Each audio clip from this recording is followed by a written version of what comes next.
now what we're doing is going to take and put our clock assembly onto our sheet, onto our title block border.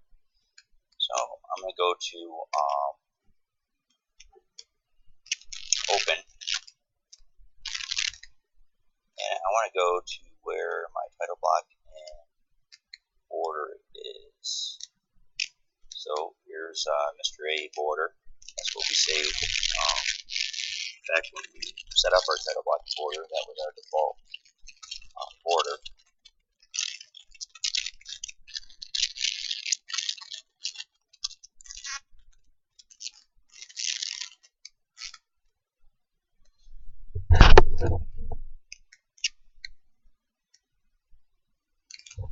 Alright, so we have our title block and border here.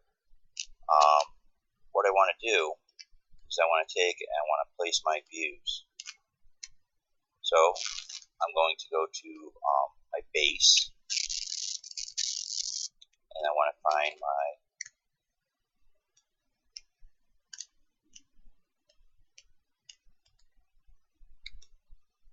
clock assembly.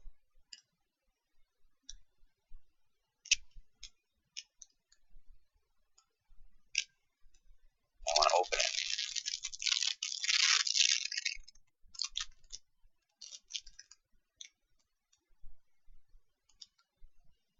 Alright, so once I have this, then I'm going to take and I want to put my views in. So this is the most important view. This is the view that has the greatest width and most detail. That's my front view. And then what I'm going to do is I'm going to place my top view, my right hand side view, and my isometric. Then I want to right click and say OK. Now what I'm going to do is right click and I want to edit this view because I want to blow this up. So let's try half size.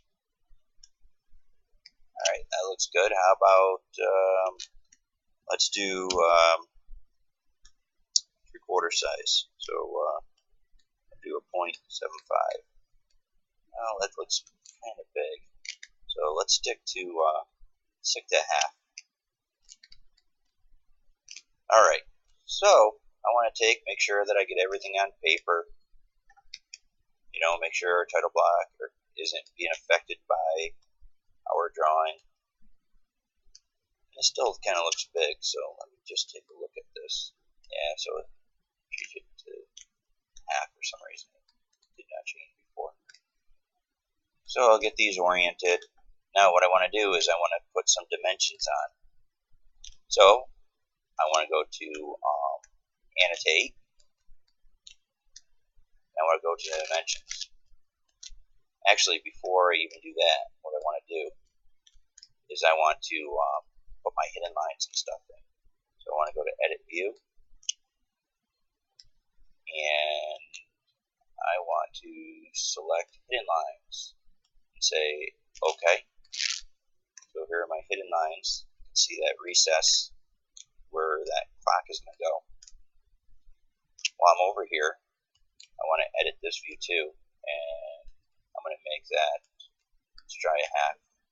See, OK.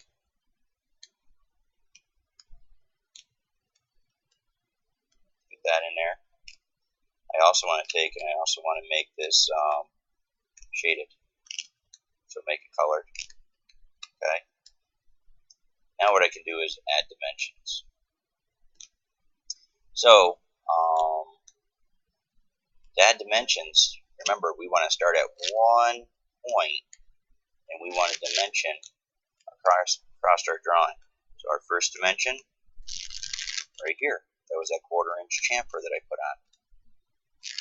And take and add my center mark. Take and add my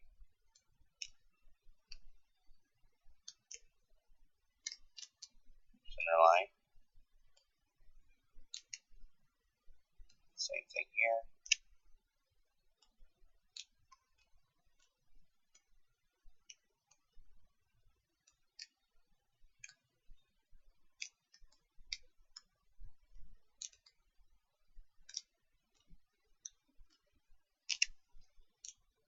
And then continue on with our dimensions.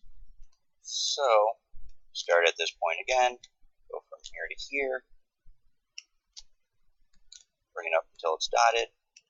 Okay, we're going to go from here to the center of our circle, bring it up until it's dotted. Okay, from here to here. Remember, we want to stack our dimensions, and don't forget our saying, the smallest is closest, the largest is farthest.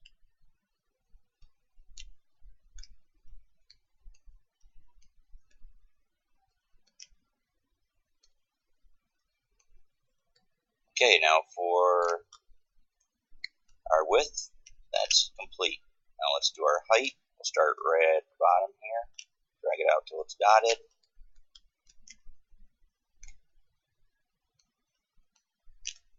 We want all the dimensions that we need to be able to reproduce this object. And then our height.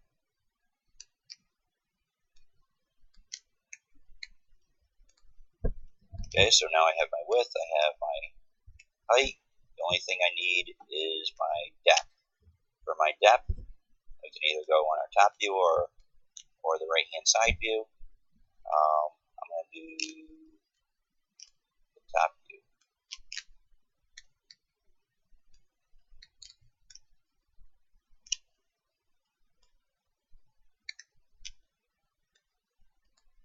And really what we can do is a combination of the two.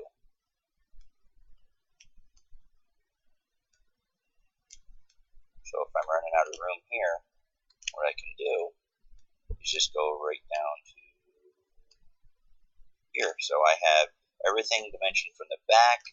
I have the chamfer. I have the back of the clock, the front of the clock. The only thing now I need to do is my total depth and the dimension to this chamfer.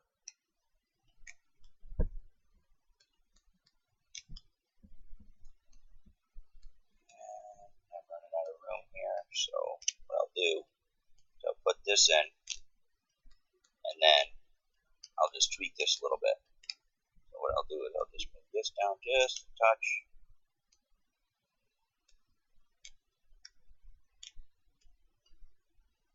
Okay. I'll move this over just a little bit. I'll